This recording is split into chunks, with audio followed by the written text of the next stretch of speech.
Welcome to Even Tacos Fall Apart, a podcast where we talk openly and honestly with the goal of normalizing mental health conversations. I'm MommaFoxFire, and today we're getting into personal growth and soul-driven decisions with empowerment coach Nina Bevar. Before we jump into that conversation, I want to spend a few minutes on this topic because I think a lot of us are walking around feeling a little stuck. We're doing the things we're supposed to do. We're showing up to work, paying the bills, taking care of our people. But somewhere underneath all that, there's this nagging feeling that we're living someone else's version of our life. Personal growth gets talked about a lot these days. You see it, of course, all over social media. There are self-help books. There's motivational quote posts that your aunt shares on Facebook. But the reality of actually growing as a person is messy and uncomfortable and sometimes really damn scary. Growth means looking at the parts of yourself you've been avoiding. It means admitting that some of the beliefs you've held onto for years are actually holding you back, and facing the fact that you might need to make some changes you've been putting off. And then soul-driven decisions sounds like a spiritual or woo-woo topic until you really think about it and realize it means listening to the part of you that wants something different than what everyone expects. Your soul doesn't care about your 5-year plan, or what your family thinks you should do, or whether your decision makes sense on paper. Your soul just knows what feels right in your body, in your gut, in that quiet place you rarely have time to listen to anymore. I've been thinking about this a lot lately because I'm in one of those stuck places myself. I know where I want to be, but I can't get there yet because of custody agreements and timing and all these practical realities that don't care about what my soul wants. So I get it, I really do, the frustration of knowing what you need, but feeling trapped by circumstances. But, and that is a big but, being stuck doesn't mean being powerless. You can start moving toward what you want even when you can't have it yet. You can take small steps. You can do research. You can save money. You can have conversations. You can start telling people out loud what you're working toward so your brain knows you're serious about this. Personal growth doesn't always look like these big dramatic transformations. Sometimes it looks like finally setting a boundary with a relative. Sometimes it looks like admitting you need therapy. Or maybe sometimes like taking a damn nap because you're exhausted and your body's been trying to tell you that for months. Soul-driven decisions don't always mean quitting your job and moving to Bali. Sometimes it means staying at the job you hate for one more year so you can save enough money to make your move. Sometimes it means choosing the life that feels right to you even when other people don't get it. Sometimes it means disappointing people who expect you to stay small and comfortable for them. The hard part is that nobody else can tell you what your soul wants. Your friends can't do it, your therapist can't do it, some life coach on Instagram definitely can't do it. You have to get quiet enough to hear yourself. You have to pay attention to what makes you feel alive and what makes you feel like you're slowly dying inside. You have to stop numbing out with distractions and actually feel your feelings long enough to know what they're trying to tell you. And I know that sounds exhausting. It is exhausting. Growth and change are exhausting. Listening to your soul when it's asking you to do hard things is exhausting. But you know what else is exhausting? Living a life that doesn't fit you. Pretending you're fine when you're not. Ignoring that voice inside you that keeps saying there has to be more than this. So all of that is why I sat down with Nina, who actually did the thing a lot of us dream about. She left her home country at 34 and moved to New York City by herself. Then she moved to Hawaii. She's built a whole practice around helping women make these kinds of transitions and reconnect with who they really are underneath all the expectations and fears and limiting beliefs. Nina gets real about the challenges, the privilege involved, the practical realities of making big changes when you have responsibilities. She talks about fear and limiting beliefs and that toxic inner voice that tells us when we're not good enough. She shares how she helps her clients figure out which beliefs are actually theirs and which ones they inherited from other people. This conversation goes to some really vulnerable places. We talk about depression and feeling stuck, and that moment when you realize you have to do something different or you're going to lose yourself completely. We also talk about the small stuff, the daily practices that keep you connected to yourself when life gets overwhelming. So settle in, get comfortable, grab a notebook if you're the type who likes to jot things down, because this is a good one. Here is my conversation with Nina.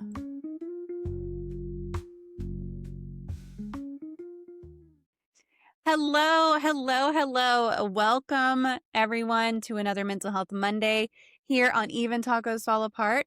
I am MommaFoxFire. I am joined by Nina Bevar, and we are here today to just talk about mental health and specifically about personal growth and soul-driven decisions. And to that end, I am opening up a question queue. If you have any questions for us while we are here today, feel free to pop that question into the chat and we'll make sure to get to it. Hey, 488, how are you today? Welcome.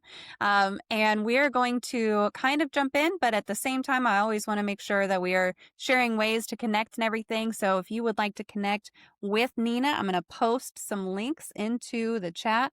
Whether you are here on YouTube or here on Twitch today, you should be able to click through and find the way to connect in there. And let me tell you guys a little bit about Nina. Nina is an empowerment and confidence coach who helps women navigate the big life transitions and reconnect with who they really are. Through her practice, the Awareness Effect Coaching, Nina encourages her clients to face fears, heal old wounds, and let go of beliefs that no longer serve them. Originally from Switzerland with French and Italian roots, her own journey of transformation started when she left behind the expected path and moved to New York City, and then eventually to Hawaii, which is why it looks like daylight right now. Nina now leads women's circles and live empowerment sessions, and she believes that growth doesn't have to mean becoming someone new, but more of a focus on uncovering the person you've always been under the layers of fear and expectation. And that is what we are going to talk about tonight. Again, it's that personal growth and soul-driven decisions. Nina, thank you so much for being here, for agreeing to join us today, and just for being you. Thank you so much for being here. Yeah, thank you for having me. I'm really excited to be here with all of you guys. Yeah, it's a first for me being alive in that way. So very excited.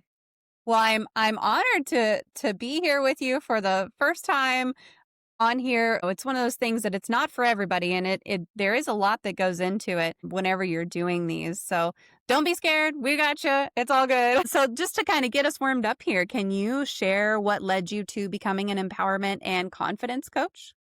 Why I choose that specifically, I think, is seeing myself dealing with not feeling very confident and the self talk in my mind and always telling me maybe you should do something different or maybe it's gonna fail, all those fixed scenarios that we're very good at.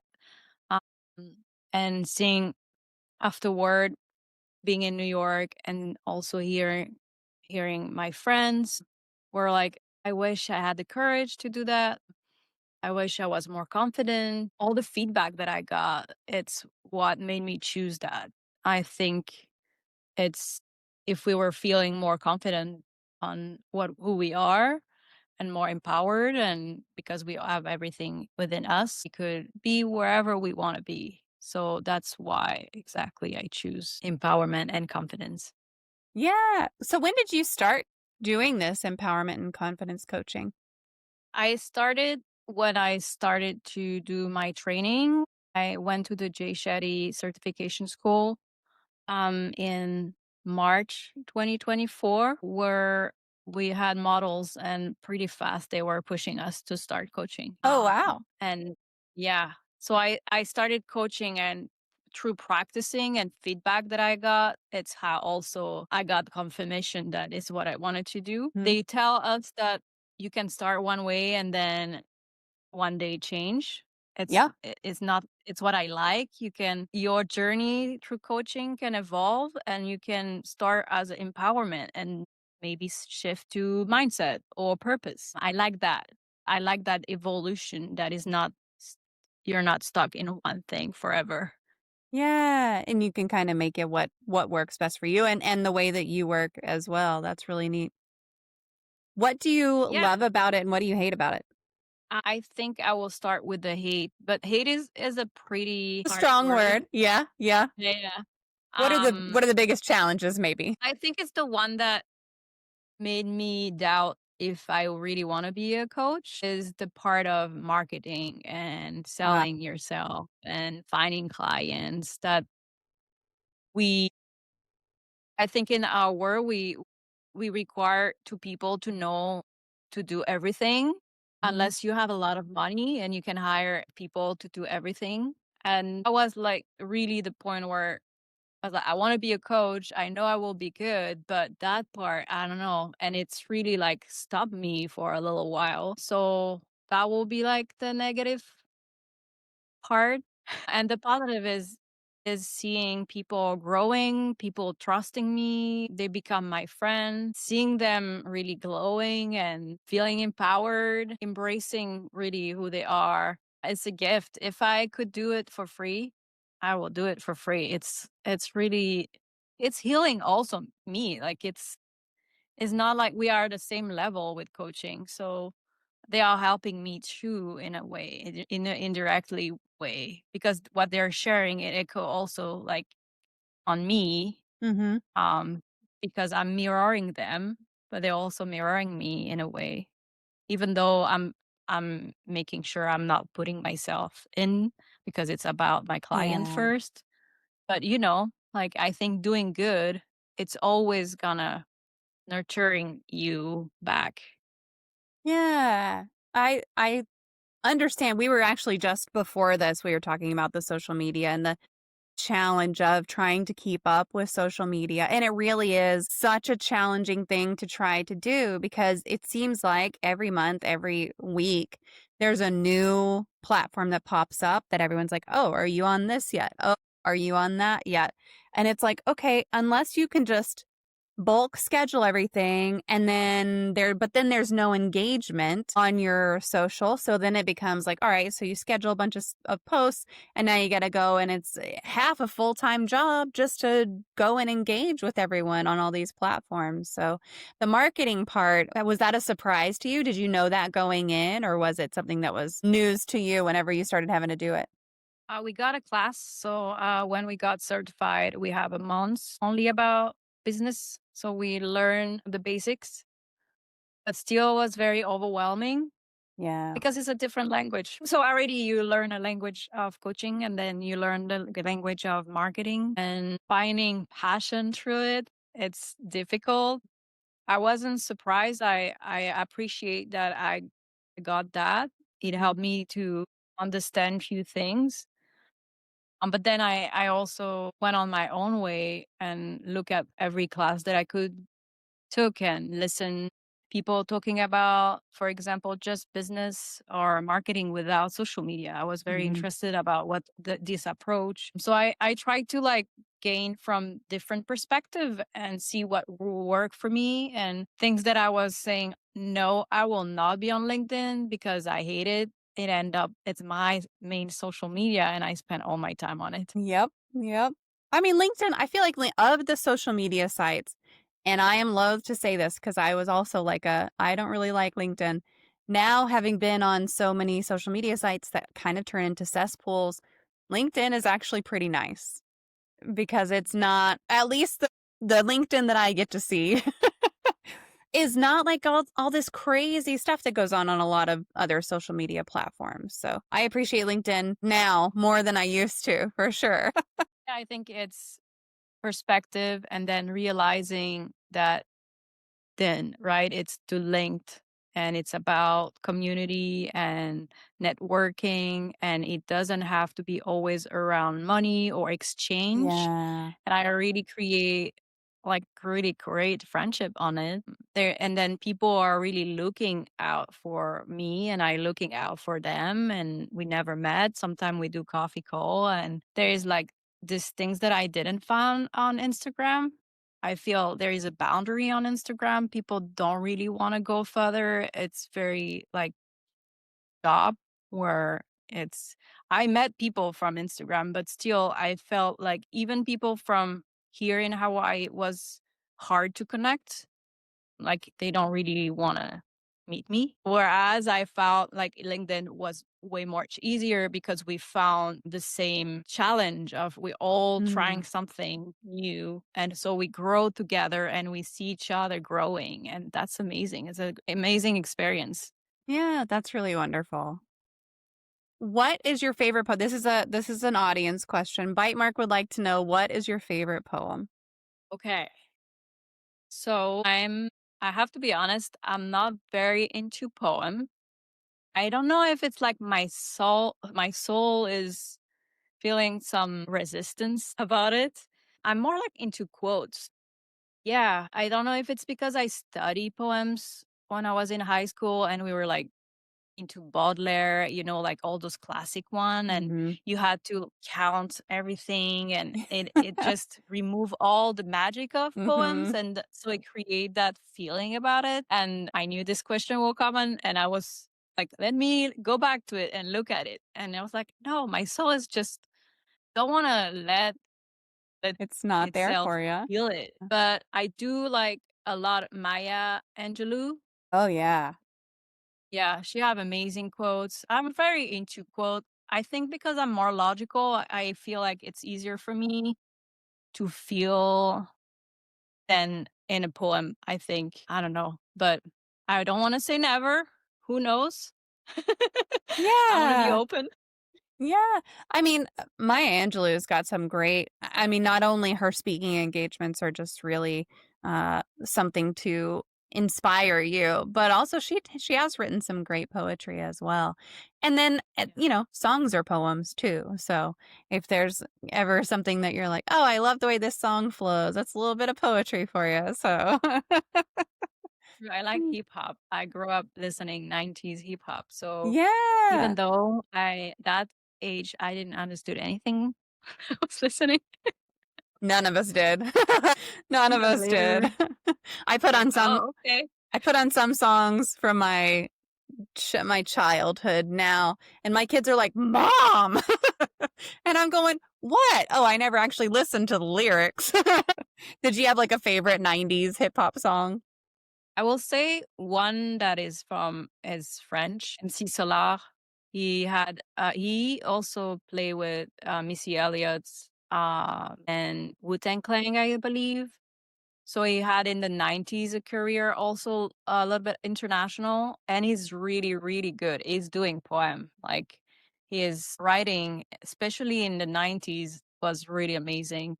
So I will say he's a poet. And so it's MC, like the MC, and is Mhm. Solar with two A, and is a really great artist. Or yeah. Salaar? Yeah. Yeah. MCSOLAAR.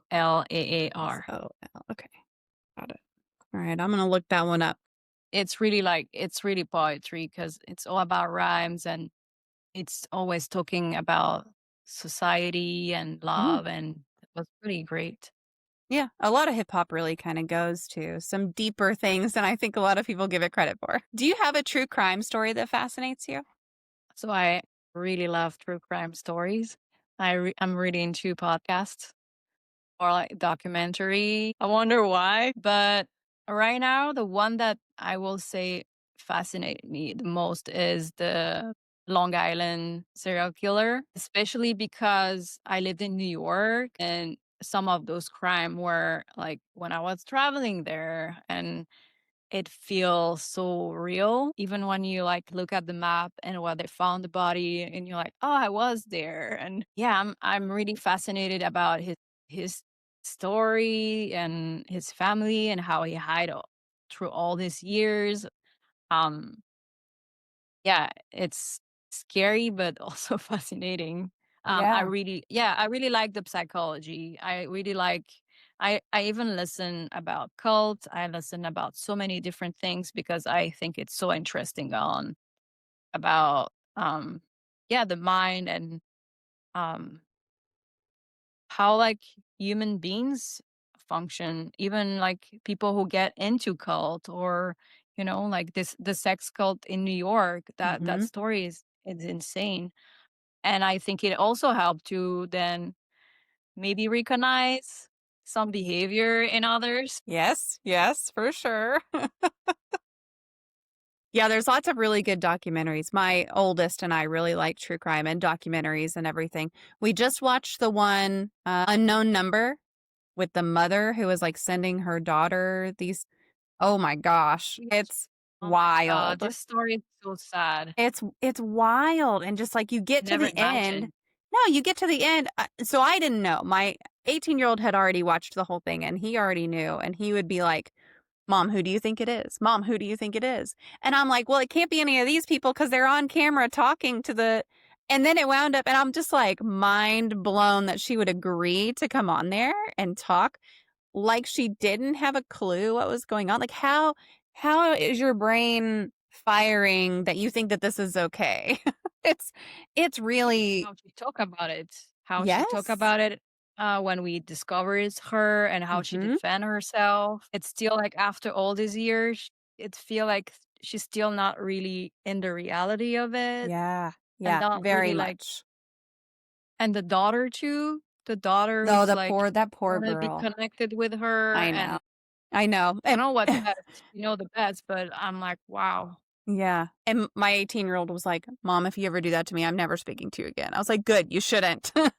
You shouldn't, even if it's a parent, you shouldn't, but, everybody handles trauma differently, and everybody handles personal relationships different, especially parental relationships, like, those can be really fraught on the best of days. And then you throw in something really weird going on, and it's like, you don't know how you're going to react to a situation until you're in it. So, but yeah, true crime is one of those things. I was just talking yesterday. One of my best friends had a baby shower, and I was just talking to her sister about true crime and podcasts and everything. And she was going through her long list of true crime podcasts and stuff. And I'm just like, I haven't even heard of most of those, but awesome. Send them to me. I will send you an email with some of the podcasts that I really like Oh, that are please do. I'm not really creepy, but I'm like, "Yeah, I'm listening to that." Yes, yep. My top 2 are Last Podcast from the Left and My Favorite Murder. Like, those are because My Favorite Murder, you get a different one every week, which is great.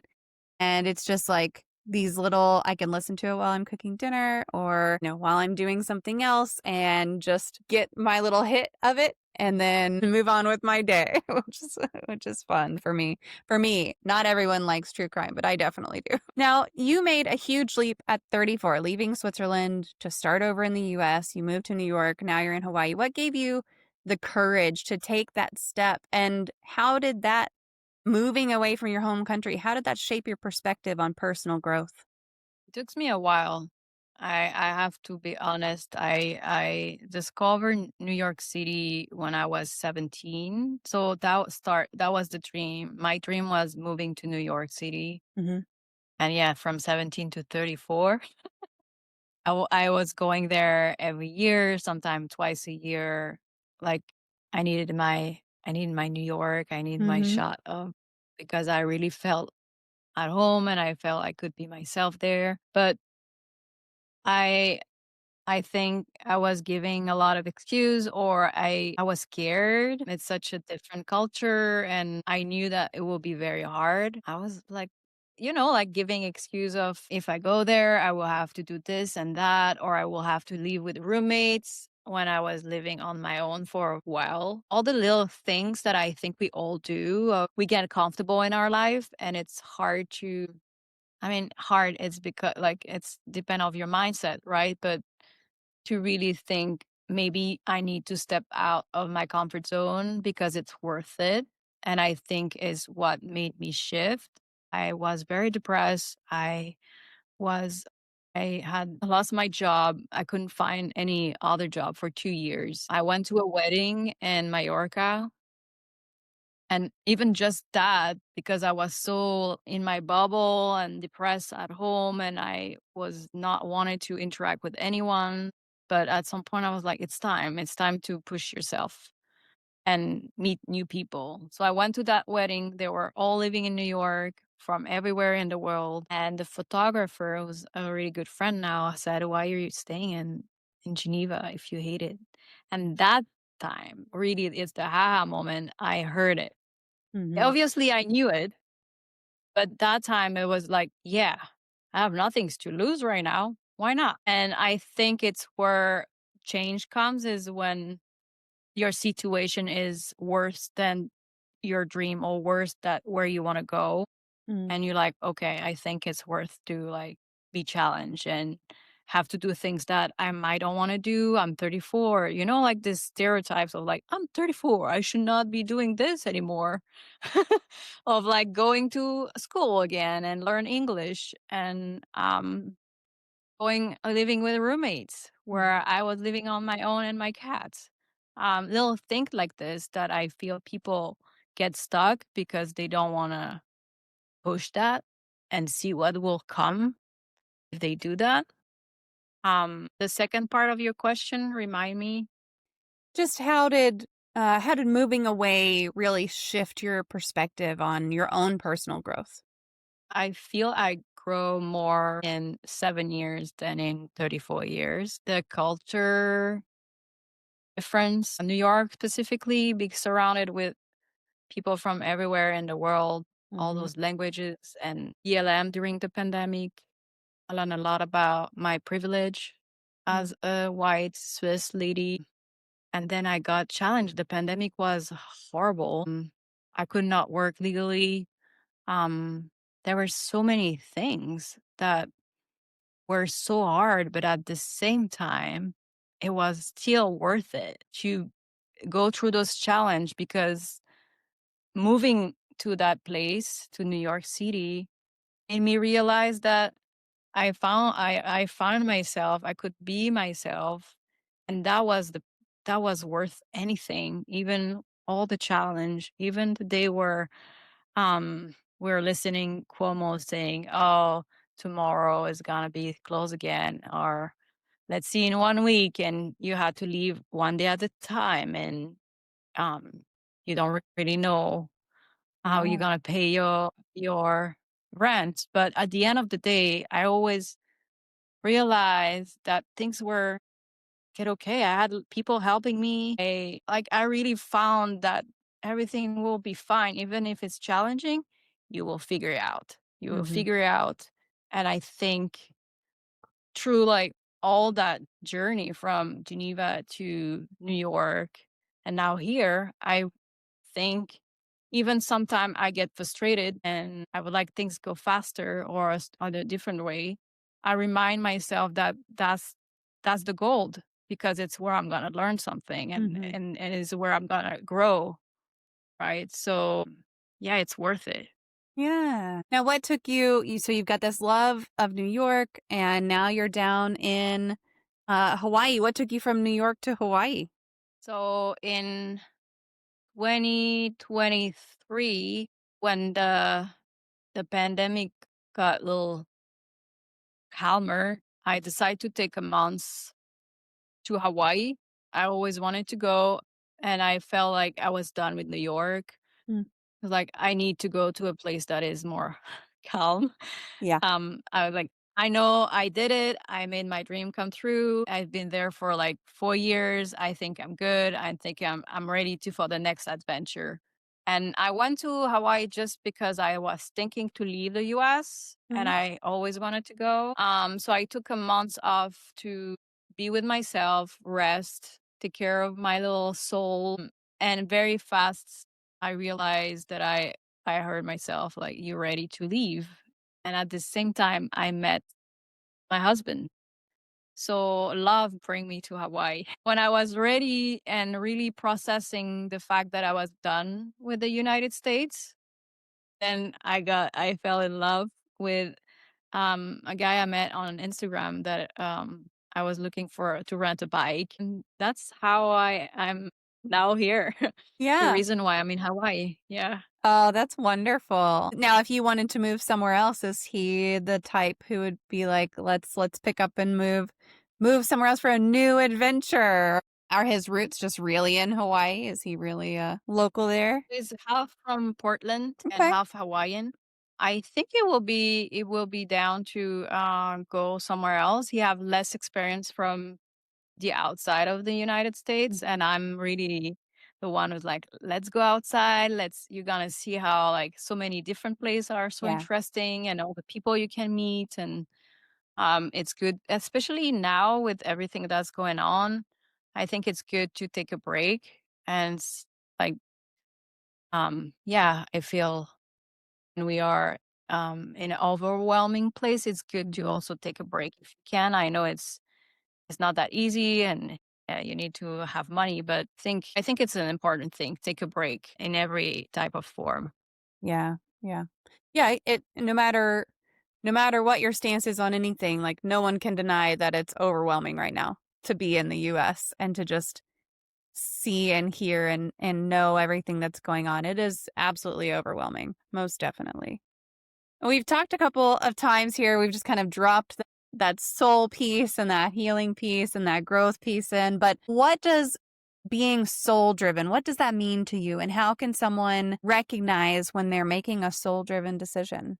The first thing that comes to my mind is my head is not involved. I'm not thinking. So when I'm thinking about a next project, a next adventure, a decision, something I want to try, I can feel physically in my heart, in my body, that it's something that I want, even if it's scary.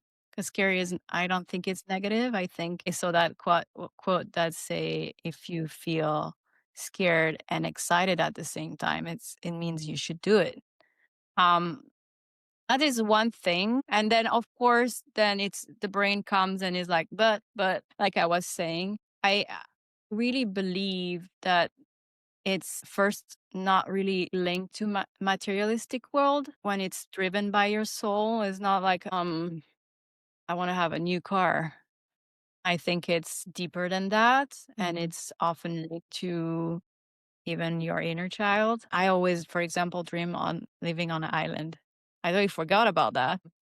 I always like love tropical forest. Like there's little things I think that maybe if you are so into your work and your life and your kids, it can be hard. And I felt that. I felt that when I was in New York with the pandemic and I was just surviving. And it's why I went to Hawaii. I needed a quiet place to hear myself. So I feel it's challenging when you have a life that is very busy. And often what we feel is sadness and depression. And I think that's also a sign that your soul is like, there is more. And I felt that when I was in Geneva, and why I was depressed is my soul was like, what are you doing? I know there's more, but you're not doing it. Mm. So here we go. I'm not sure if I'm answering to your question directly. I mean, I think explaining just that soul driven is kind of that connection between your heart and informing your mind a little bit of like, this is what I clearly want for myself. I think that answers part of it. It's like linked to intuition. Your intuition Yeah. say also that you feel good, right? I Hmm. think if you are able to at least once a week, like an hour or less to really connect with your body and really listen to it, because your body is giving you information on no, yes. Like the anxiety, there is nothing wrong about it. It's just information. Yeah. Fear is information. It can be positive, it can be negative. Like learning to listen to yourself. And it doesn't need to be every day. You have to, like, if you don't have the time, do it like 5 minutes on Wednesday at 12. Hmm. Start a little bit and then it's gonna grow. And then you're gonna need it. And then you're gonna prioritize it. Yeah. And it might be helpful to just say like the opposite a little bit. How would someone recognize that the decisions they're making are not soul driven? I think you know it from a level of happiness. Mm. Are you happy? Are you happy? Are you happy with your job? Are you happy about yourself? You Hmm. love yourself. I think joy, happiness, it's where I personally, when I decided to leave my hometown, was my promise to myself is I'm gonna just look for happiness. I know happiness is not all the time, but I'm done not doing what my soul is asking me to do. And Yeah. if I ever feel down or depressed, I will look into it and I will shift. And I promise myself that I will not get back to that place where I was, and always check if days are hard. Are you okay with it? Are you not okay? And I really believe also that the body also talk. I was feeling sick, had like health issue, but then I was going to the doctor and the doctor was like, "You have nothing wrong. Mm. Like everything is fine." And I'm like, "How come?" And I also had things that was not working out. I really felt like, like punching in the wall, right? Like I was like, "Why? Why?" I'm trying. I'm trying to do the things that the world expect, the society expect from me, but it's not working. Why? And like I'm doing everything well. Like I'm following the rule and the expectation. And then there's like nothing is working out. And I think that's Yeah. also a sign. I mean, it can be really hard to just kind of marry those in your head too of, is this just a hard day or is there something that's really going wrong here? And what you said about checking in once a week and just being like, okay, you had a shitty day, you had a shitty couple days, you had a shitty week. Is this every week? Is this happening all the time? Like, is this a bigger problem than it is now? Because to me, I wouldn't want to say if you're experiencing depression, you haven't made a soul driven decision. Like depression can be caused by so many things. But if you're taking it big picture and just like checking to see, is this something that I could address? I think that's a good way to look at it. Yeah, I think, of course, there is different reason people are depressed. Yeah. But I definitely think checking in Hmm. and checking with yourself is really key because you're learning about yourself, and it's never bad of knowing how you feel, how you talk to yourself, right? Mm. That's a big one. How people talk to you, your belief system, all those little things can help you to navigate where you're at. Yeah. Now, you mentioned belief systems. What role does spirituality, or even not spirituality or belief systems or religion or anything like that, but even intuition, what role does that play into making those kinds of choices? I think it depends on the day. Fair. Yeah. Some days feel really easier, and some days I think it's also when I invite more my mindset to, or the voice of doubts and impatience. If I had a bad night's sleep, if it's the full moon, if it's I'm definitely like connected into all those things, or if like I'm very sensitive too of my environment. I think is why I'm saying it's good to check because on yourself weekly, because things come back. And if they come back, it's a sign. And if it's new, it's again like practice a little bit and write down maybe things that come up for you. I know that some people it's hard to figuring out between intuition and other feelings. They're like, is it Yeah. intuition or am I impatient? Is Mm. it I'm bored and I need new, or is my intuition telling me I need to get out here of here? This situation is bad. Yeah, I think practicing is key with everything, and even if at the beginning it feel confusing, I really think you can start with small thing. It doesn't have to be. My intuition say I need to move to the other part of the world, and my intuition said I need to rest. My Hmm. intuition say I need to talk to a friend. Right?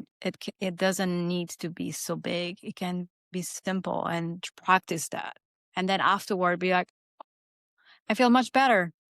That was my intuition. I listened to it and it looked, it feel right. And then you feel also empowered because you're listening to yourself and Hmm. you're meeting your needs. Yeah.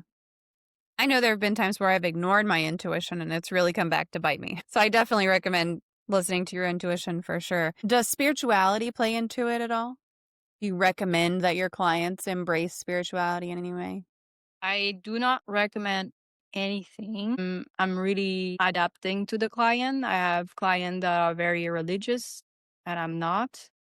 And I'm not there to judge. It's what I like about coaching is really not about me, but I really believe in manifestation. I believe in saying out loud things. I believe that we are connected. I believe, like a Hawaiian native, I believe that there's no separation between us and nature. I believe that we are talking out to each other in a way, in an indirect way. I listened to that podcast that maybe you know, the Oh, okay. telepathy tape. For my pronunciation, sorry. That's all good. I That's understood you are completely. amazing. Oh, you need to look into it. The first season is just gonna blow your mind if you are open mind.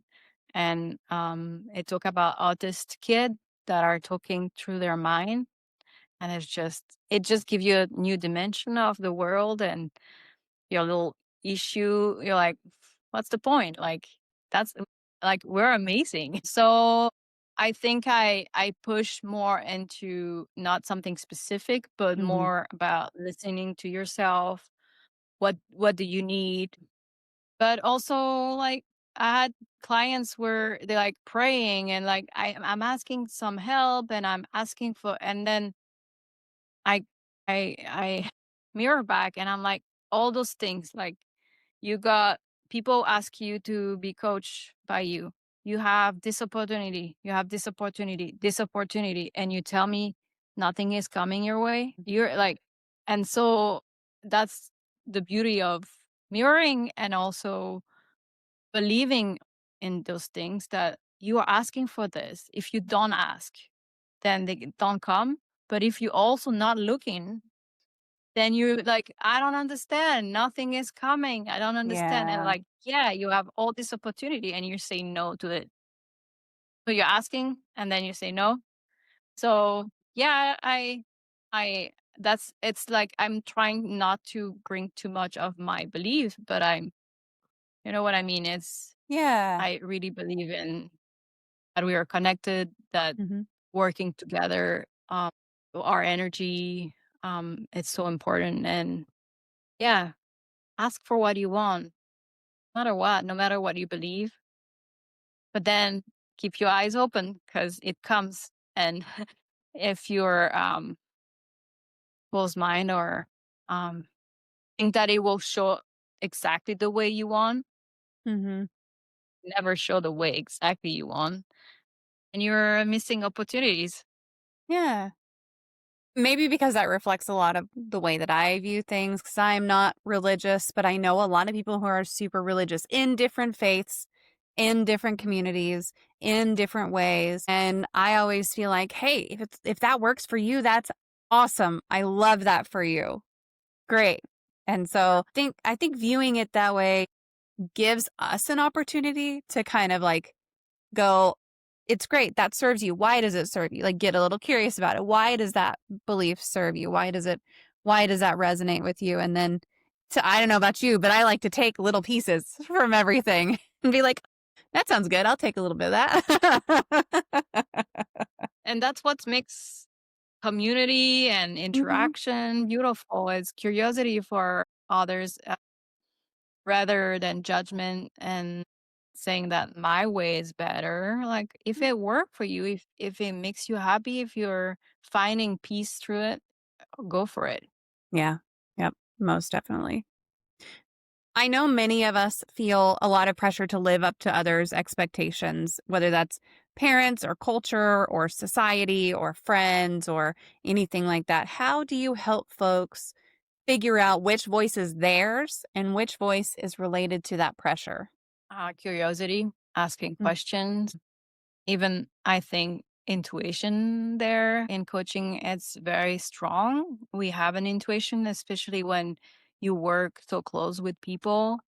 But it's important to be curious and help them to figuring out by themselves through my question where those beliefs are coming from. Is it Mm. their own? Is it based on experience? Is it real? Like, and often is not. And then I'm asking often, what do you want? And often people don't really know because they have been driven by belief that are not their own, not based on reality, on facts. I also ask them, you tried?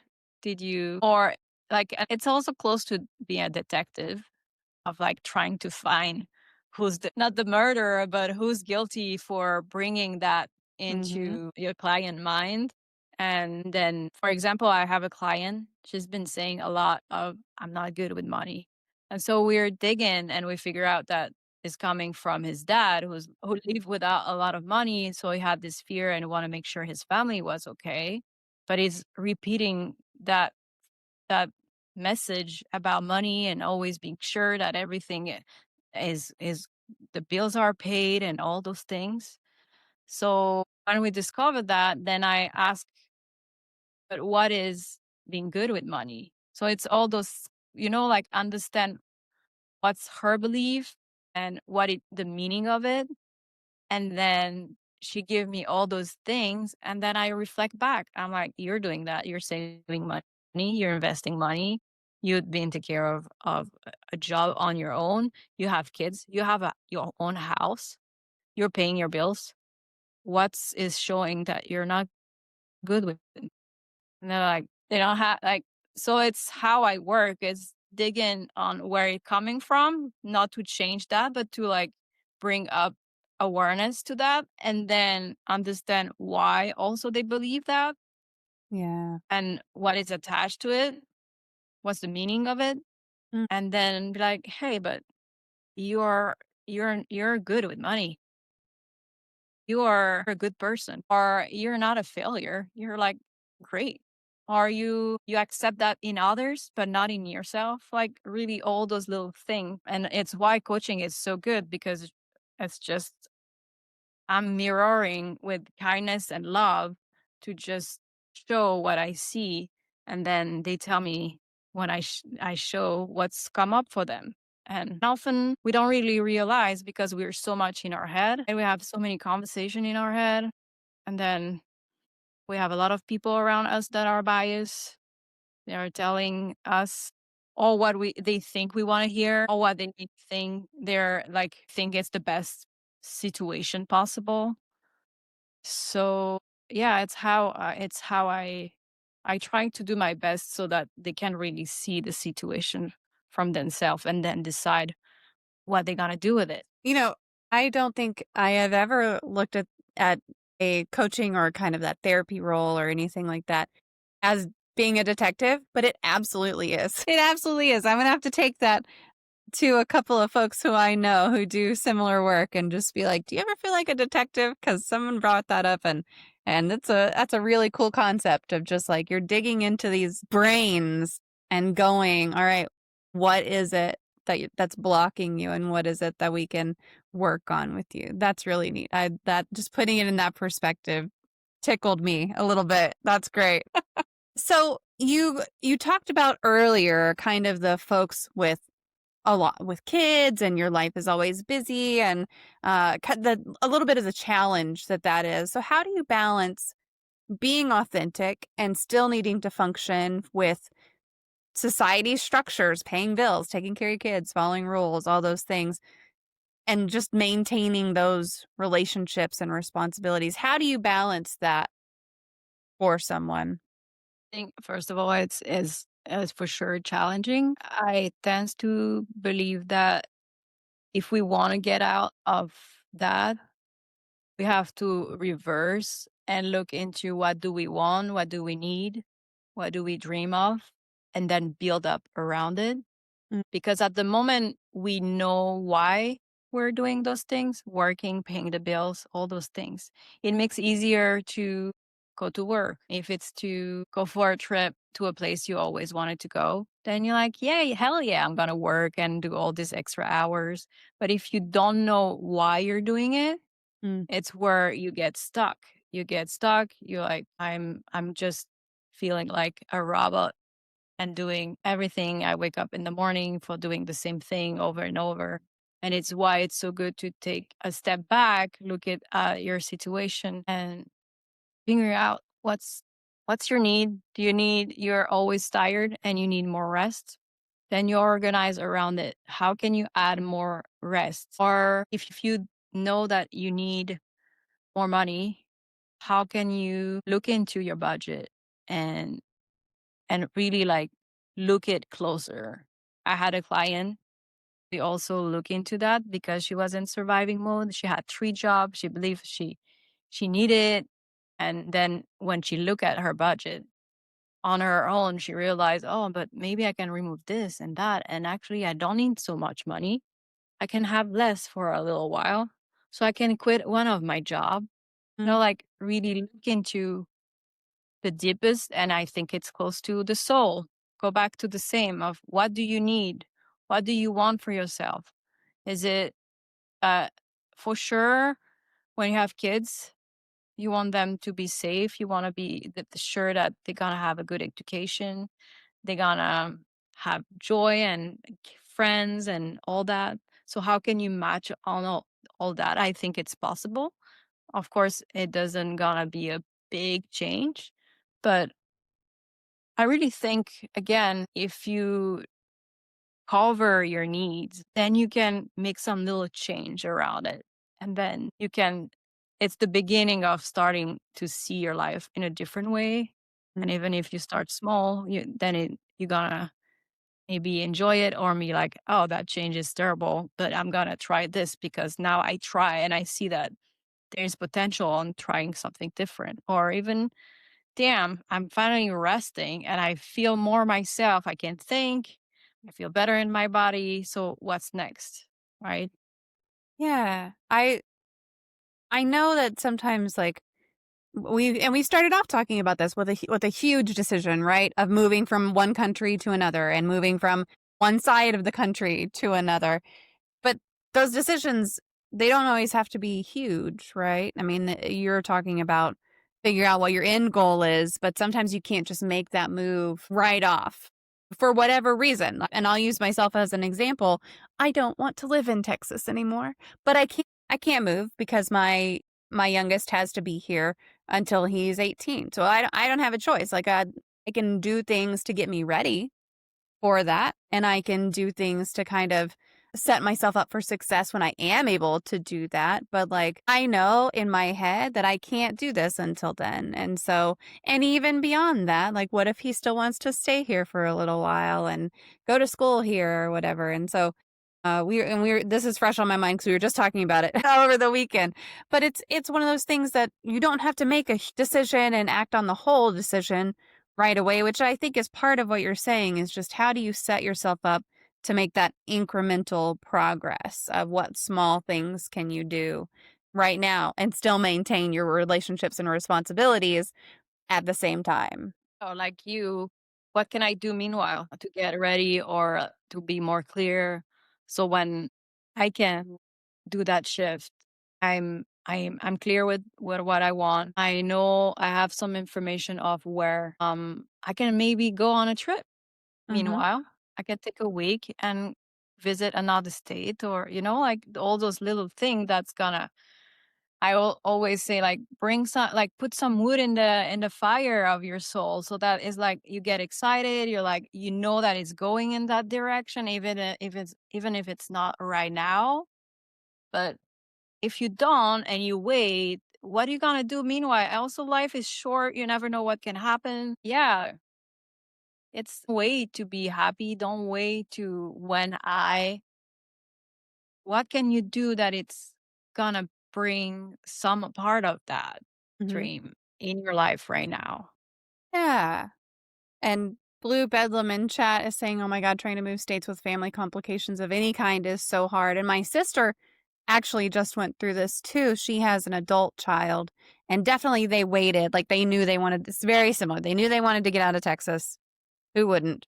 I mean, lots of people wouldn't, but not me. But anyway, she knew she wanted to go. Her husband was in agreement, and they definitely waited to make sure that their child was ready and adult and able to kind of like live without them and everything. Obviously not forever, but just, while they're not in the state. And they took years to just do little things. And they were like, all right, here's our next step. Here's our next step. Here's our next step. And so they really worked at it quite a long time, and it worked out great. Now they're there. They're super happy. I was talking to her earlier today, and they're planning their next project. They've always got a project. Always got a project going on. Very much like my dad. But yeah, I mean it can be super complicated and for me it's just extra complicated because there are legal things that I can't like go against. So I know for some people it's easier to make those decisions, and for some people it's just really not. So on that topic, does privilege come into play in your practice? And I guess that privilege could be time, money, responsibilities, situational ability to take risks. How does privilege play into how you coach?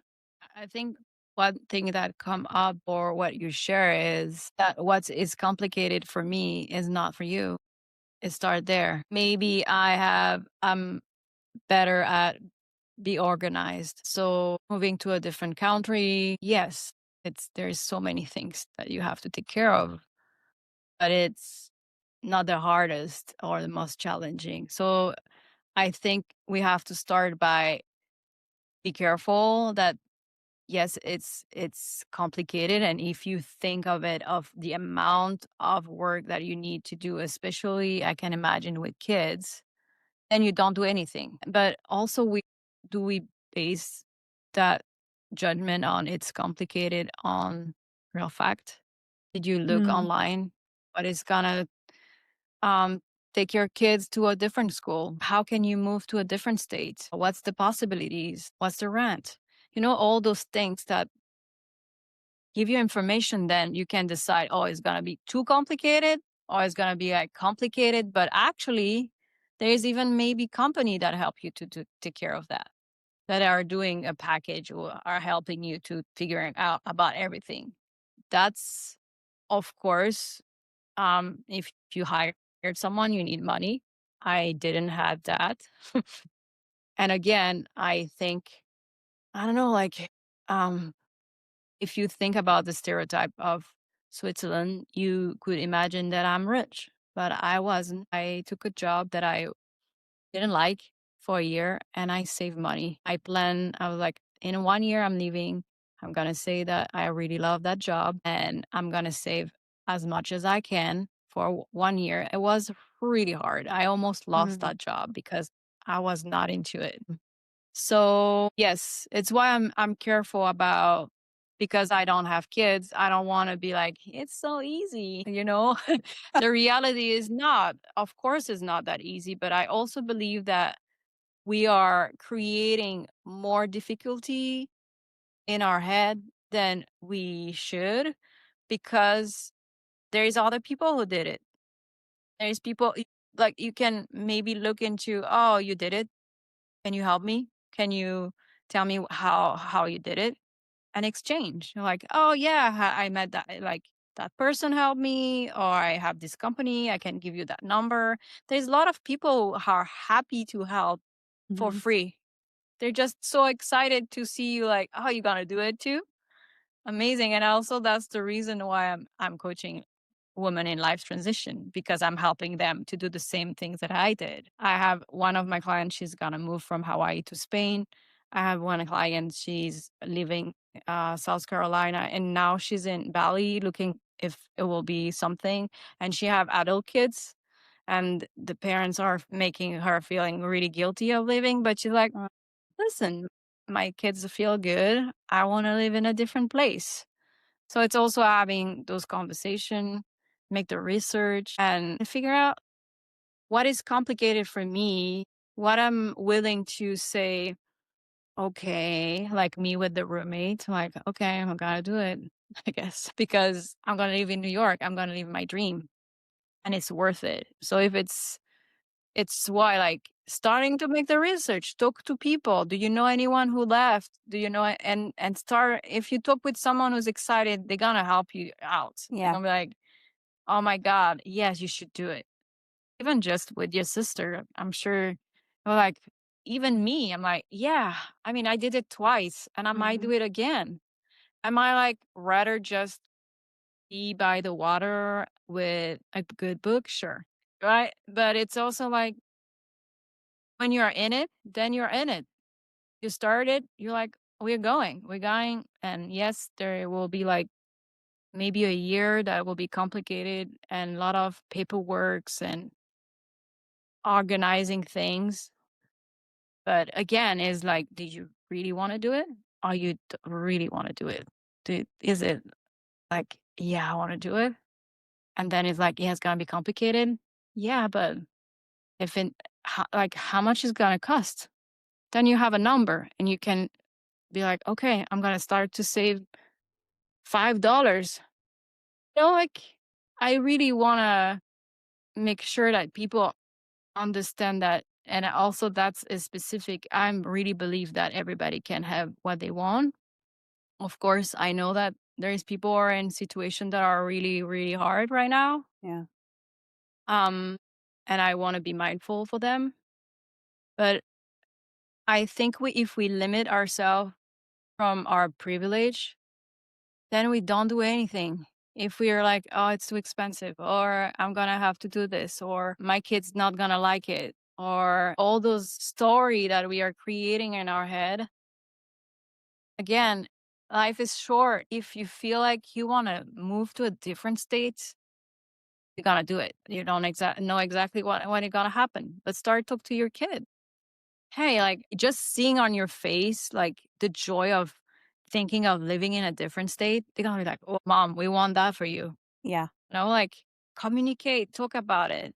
And if it's like, no, we love it so much, then you're like, okay, so I'm gonna have to wait a little bit more. And Mhm. then you can, you know what I mean is um talk, communicate, make some research, find information, but don't base your decision only on what's happening in your head. Right. Yeah.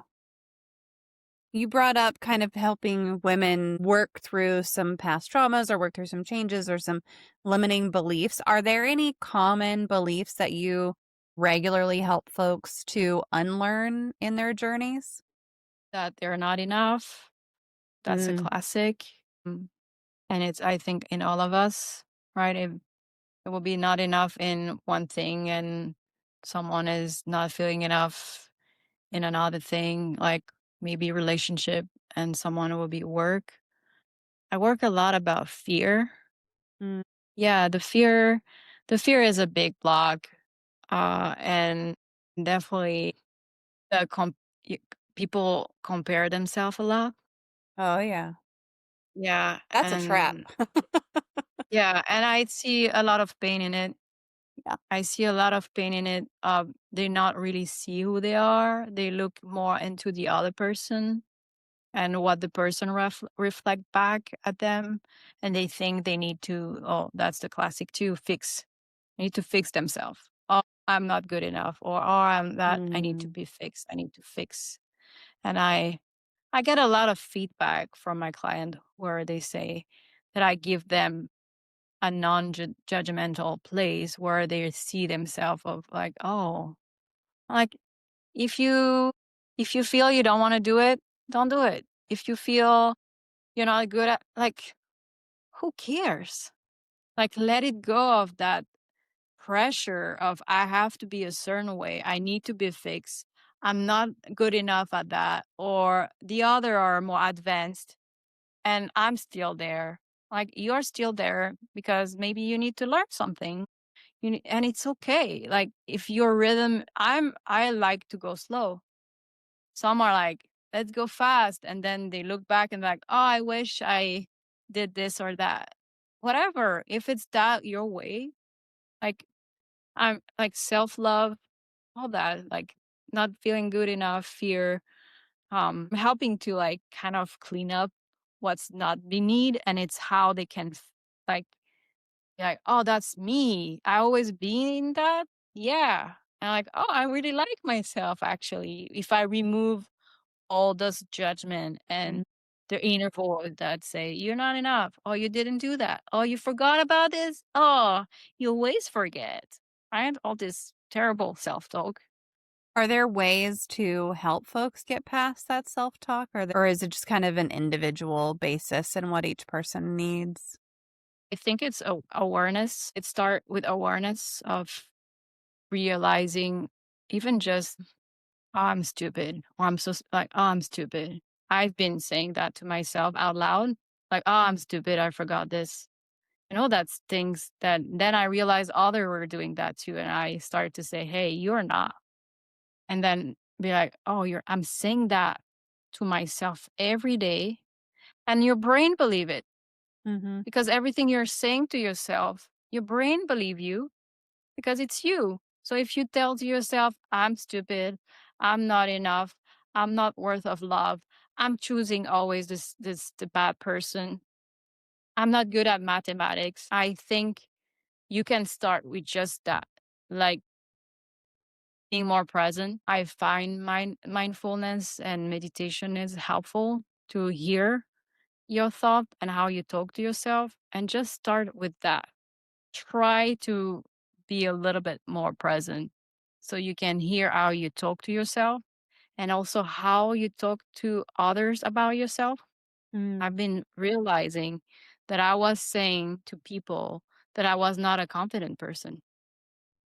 And then I was like, but I'm doing all this thing and I moved to New York and I moved to Hawaii and I'm a confident person. That sounds like a lot I'm of maybe not confidence. confident.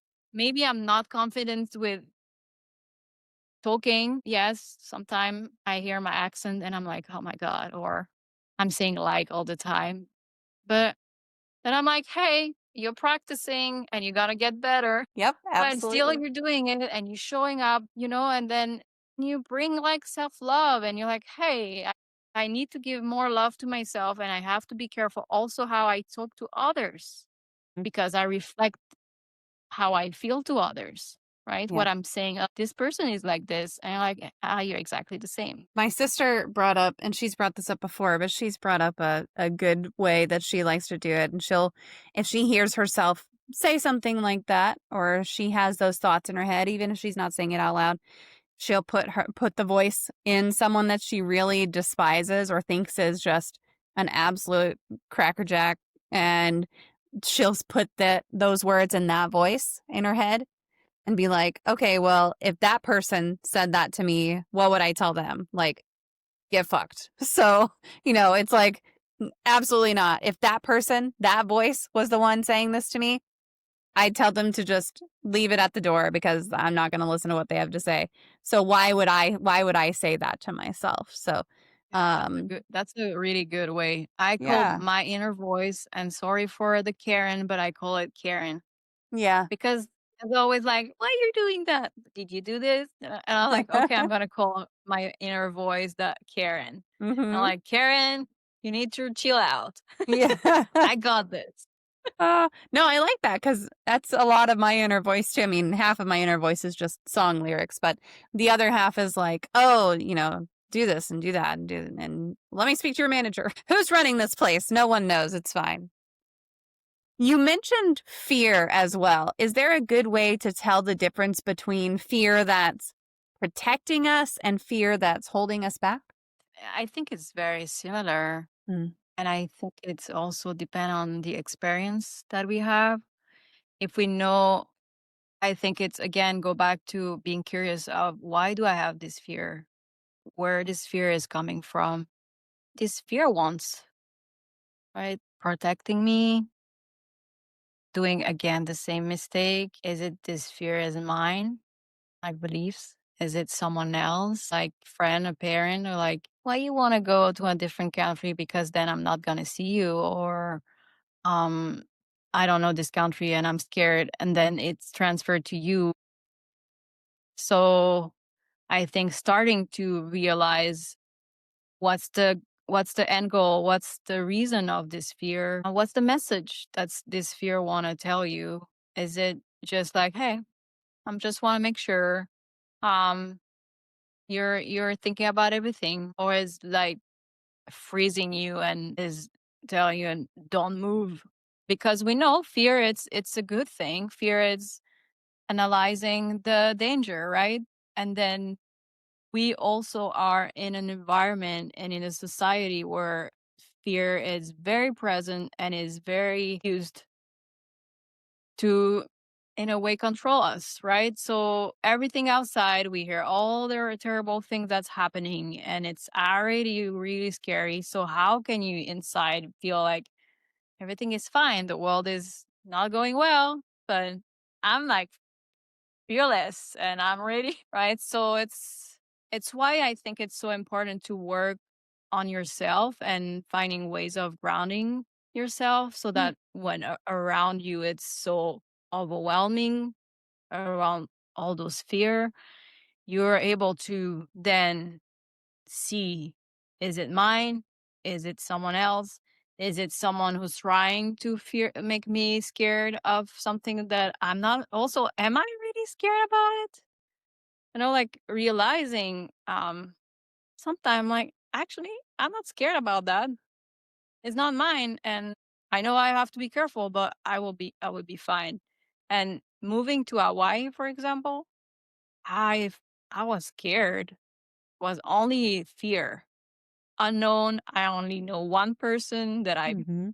barely know, but I really choose I'm gonna follow my fear. Why? Because I knew I will be rewarded. I will be rewarded to face my fear. And even if, let's say, it doesn't work out or I don't like it or whatever adventure, I knew that will I will learn something, I will experiment something, I will have no regret from doing it. I will be fine because no matter what, I will figuring out. No matter what, if even if I need to leave and I'm in a really terrible situation, I have I know people that love me. I can call them. I can figure it out. I also if you I we often forget what we did in the past and all the things that we achieved um, from having a kid. It's still alive. Going to a school, having a job, paying your bills on time, go on an adventure. And then like, oh, I did all those things. So why am I so scared Mhm. that I'm not able to do it? And I think I will fail. And then, like, hey, like you're doing some amazing things. You did so many look at you. Look at your experience in the past. And even if you failed, you're here. You got out. So you know how to figure out and trust that. And you will know. And of course, we all want like a life where there's no crazy surprise, but that's I don't think it's possible. Yeah. Everyone, no matter their privilege or have a lot of money, everybody face big challenge. Yeah. The idea of just like look back at what you've been through and what you've done before. I've definitely looked back and been like, no, you've survived so much in your life. You got this. It's okay. But that doesn't stop me from having those little doubts sometimes. And you just kind of have to, or at least I wind up trying to argue with myself, which is that little Karen voice again inside, and going like, "No, sit down. You're fine. This is okay. You're going to make it through this too." And you just kind of do it. You just kind of do it. And then you look back on it later and you're like, "Wow, I rocked that. That was great." And even if I totally get it because I felt that way so many times of like I don't I don't want to go through it. I've been in the past. I know how it's gonna be hard. Why I will wanted to do it again. And why wait a little bit. Yeah. Get stronger. Again, look at what you need. Maybe there is some needs that are not met. Just look at that, focus on that. It's not always you have to push. It's not always about hustle. It's not always have to like go, go, go, go. It can also be about I'm exhausted. And then be like, okay, that's a priority. You need to get stronger so you can think well, because if you don't sleep well, then you cannot think well and everything feel big when if you rested, you're like, I can do it. Right? I'm sure you recognize that in Oh yourself too. yeah. There is days you're like, oh my God. And then the day after, like, yeah, sure. Yes, most definitely. I wish my kids would understand that too. I think sometimes they're like, "No, especially if they get home from it like a really hard day at school or something, and they're just going, "No, this is impossible." And then the next day they're facing something similar and they're like, "Oh, I couldn't do it yesterday. I can't do it today." And I wish I could just like hammer into their little brains that no, this is a different day. It's a different day. you've had a different experience. It's time to forget that you couldn't do whatever it was yesterday. For my 11-year-old, it's always like, no, I don't have the energy to go to jujitsu today. And then the next day, he's like, I don't know if I'm gonna want to go today. And I'm like, don't think about yesterday. What? How was today and everything? So, but yeah, it makes a big difference of how rested are you? How much energy do you have? Massive difference. Well, like, who's around you? Do you have Yeah. positive people? Do you have people that love you and talk to you with care and not like horrible things of Mhm. their own things that they need to take care of? It's why it's so important to be surrounded with people that really care about us and with us, not like in a toxic way. I think that it's also very important. Yeah. Yeah. Mm. Well, we are coming up on the last couple of questions. So, folks who are here in the chat with us, if you have anything you want to make sure that we ask today while we are here with Nina live, make sure that you pop it in there. And Nina, what is your favorite life hack? The first thing, and it's great because it's continuing and on what we were talking about is nap. I Mm. love nap.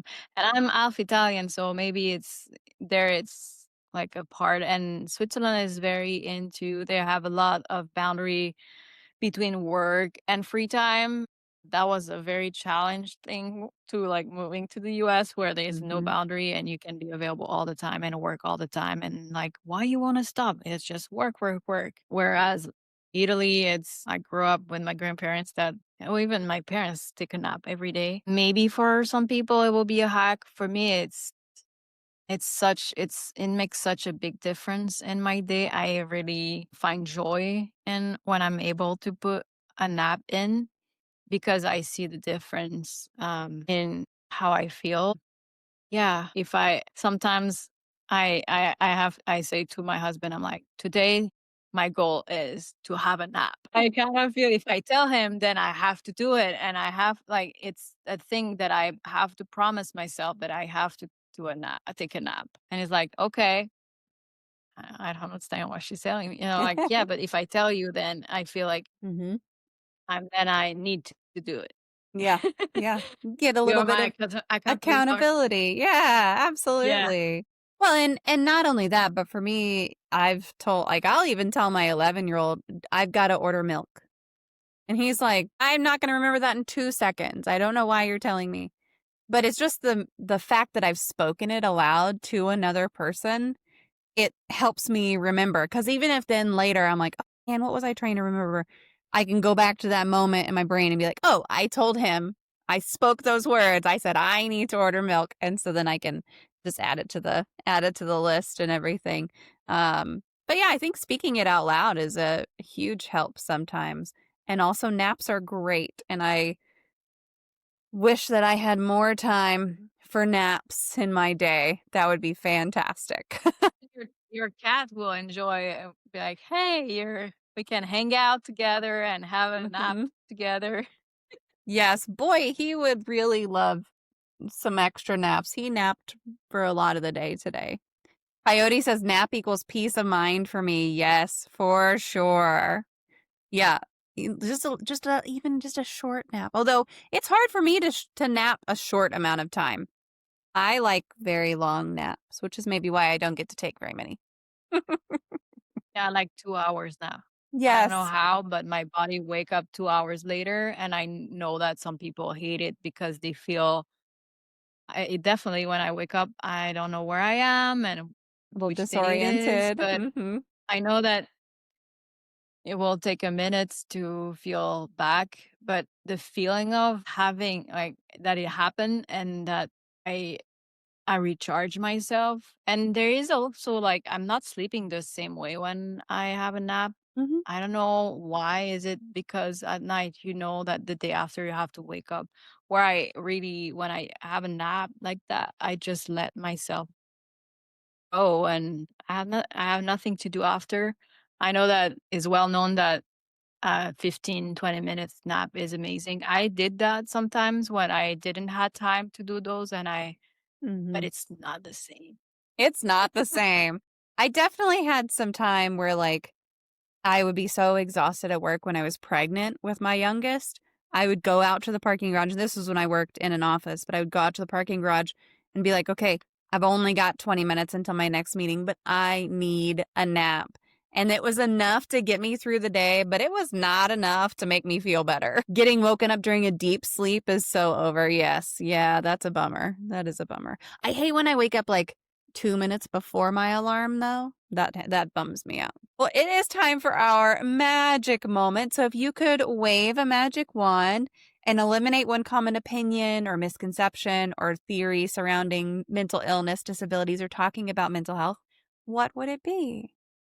You I think we all need to mental health. We need help.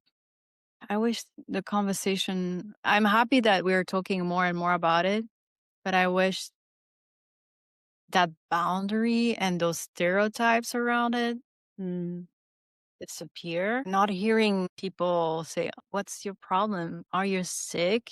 You're Because then it's like if you have a mental illness, you feel so different. And mhm, I see that with people struggling with ADHD, ADD, all those labels are really hurting people. I see that they're trying their best to show up with all those challenge and again compare themselves. Whereas I don't I don't deal with ADHD, but I have struggled too. And maybe it's not as challenging, but still, it's so good to like take care of your soul, take care of your head, figuring out what's your blockage, your trauma, or helping someone else. Yeah, I those stereotypes are so bad and so hurtful of like, oh, I'm good and you're sick. Um, you know what I mean? It's kindness and mental health is and I know that also physical health is not very prioritized, and we're talking about resting. And yeah, I there was more kindness on seeing people for who they are and not mhm, their label, not their illness, and not their challenge. Because the reality, we all have different challenge, even if it's not mental, it might be physical, it might be the relationship we choose. We always get in the same relationship that are really terrible. Like just seeing as human being and yeah, I'm taking care of myself and mental health is for everyone and there's no it's not isn't bad. It's actually really good. mhm. And if some people need more care, yes, please. Yeah. Yeah. Use what you need. Yeah, Well, without judgment. yep. Well, I'm going to post your socials one more time so that folks who would like to find you can go find you. And y'all know that I always say that engagement is king for all of these platforms. So if you go find her on LinkedIn or Substack, make sure you're engaging with a couple of posts. Leave a like, leave a comment. That's what really makes a difference. And Nina, I'll just turn it over to you while I'm posting these and let you have the floor. Anything we didn't get to talk about or anything you want to throw out there, feel free to talk about it. What can I add after all that? I think I will echo again on life is short and really look into your belief system and what you think what you can or cannot do. I've been stuck for years in that circle and I was really, really unhappy. Sometimes I wish I left when I was younger so I could have more energy, especially in New York. So yeah, I think I hear a lot about these days about people before they die, what they say, and that they always regret what they didn't do than what Mm, they did. And I think that's so important. And we don't know what's tomorrow will be. And if your soul is like excited and like, whoa, like that will be so amazing to do. Start with a little thing. Start by making a research, starting by reading a book about it. Start to talk to a friend about it. Yes, talk out loud about it. So then also your brain is like, hey, okay, like something going on. This person is going in a new direction. And then, like we said, like I need to go to take a nap today, or I need to buy milk today, you find an accountability partner and say out loud, I want to move out of that state. I want to live in a place that feel more safe. I want to feel in a place where I feel myself, or I'm next to the water, or, like all these little things are valuable. And if your friend is like, what? Or who cares? You like it, go for it. Yeah, that's great. Tib would like to know, what is your favorite type of pillow? My favorite type of pillow lately has been, there's this kind of foam pillow with like a dip in it, and then it goes up. And I like that one because it feels like it gets my neck, and I wake up with a sore neck less than I do otherwise. That's an interesting question, Tib. And I guess I hadn't thought about whether or not I have a favorite type of pillow until that moment, but that is the pillow. I have lots of pillows on my bed. That is the pillow that I almost always sleep on, though, is that one. Yeah, pillows are really important. It can really mess up your sleep, and if you don't have the good one. And I feel like through like getting older, I don't like the same pillow or I cannot sleep with the same one. Or if you go to an Airbnb or a hotel and the pillow are Mm-hmm. a certain way, you're like, oh my God, I'm gonna have a really hard night. Yes. Yeah, you can go on to like now a lot of the hotel reservations. They'll say, "Do you want a foam pillow or a feather pillow?" And it's like you gotta click the right buttons for whatever it is you want. Well, Nina, thank you so much for being here with us today. I really appreciate your time and energy tonight, and I know that it's afternoon for you. But yeah, thank you so much for being here. Chat, I will be right back. I'm going to disconnect with Nina, and we will be back in just a minute. So again, thank you so much for taking the time today. Thank you for having me. It was a pleasure. Yeah. That was Nina Bevar and I talking about personal growth and making decisions from your soul instead of your head. I really appreciated the honesty about the hard parts and the privilege involved in making big life changes. A couple of things from that conversation are still sitting with me. First, the idea of your inner voice having a name. Nina calls hers Karen. My sister puts her negative self-talk in the voice of someone she despises. However you do it, there's something powerful about recognizing that critical voice as separate from who you are. That voice that says you're stupid or not good enough or always screwing up, that's not you. It's noise you've been listening to for so long you forgot it wasn't truth. The other thing that hit me was Nina talking about how we create more difficulty in our heads than actually exists.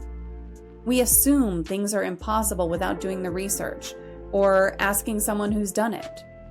We tell ourselves stories about why we can't instead of finding out what it would actually take. I'm guilty of this all the time. I'll spend weeks worrying about something that turns out to take one phone call and 20 minutes to solve. And checking in with yourself once a week is something so simple, but most of us aren't doing it. We're just powering through, handling everything that gets thrown at us, never stopping to ask ourselves if we're actually okay. Then we wonder why we feel depleted and lost and disconnected from ourselves. You can't hear your soul if you never get quiet enough to listen. Here's what I want you to take from this episode. You don't have to move to another country or make some massive life change tomorrow, but you do need to start paying attention to what your soul is asking for. Maybe it's rest. Maybe it's a different job. Maybe it's ending a relationship that's been draining you for years. Maybe it's finally pursuing that thing you've been putting off because you're scared or think you're too old or whatever story you've been telling yourself. Start small with one conversation, 1 hour of research. Tell one person out loud what you're thinking about. We've actually got a great Discord community if you want to find an accountability buddy there. Put some wood on that fire so it doesn't go out completely while you're waiting for the perfect time that's never going to get here. And remember what Nina said about regret. People don't regret the things they did. They regret what they didn't do. If you enjoyed this episode, please take a minute to rate and review or leave a comment on the show wherever you're listening. It actually makes a huge difference in helping other people finding us. Sharing this episode with someone who needs to hear it, screenshotting it, and posting it to your story, that engagement is really what keeps independent podcasts like this going. You can find Nina on LinkedIn and Substack. I've got those links in the show notes along with her website. If you're feeling stuck or trying to navigate a big life transition, she's really worth checking out. And if you have questions or topics you want me to cover on future episodes, send them my way. You can find me on all the socials as MommaFoxFire, or leave a comment wherever you're listening to this. Thanks so much for being here. Thanks for doing the work of showing up for yourself, even when it's hard. Thanks for being a part of this community where we talk about the real stuff without pretending everything is fine all the time. Because even tacos fall apart sometimes, and that doesn't mean they're not still delicious and exactly what you needed. The same goes for you. I will catch you next time on Even Tacos Fall Apart. Take care.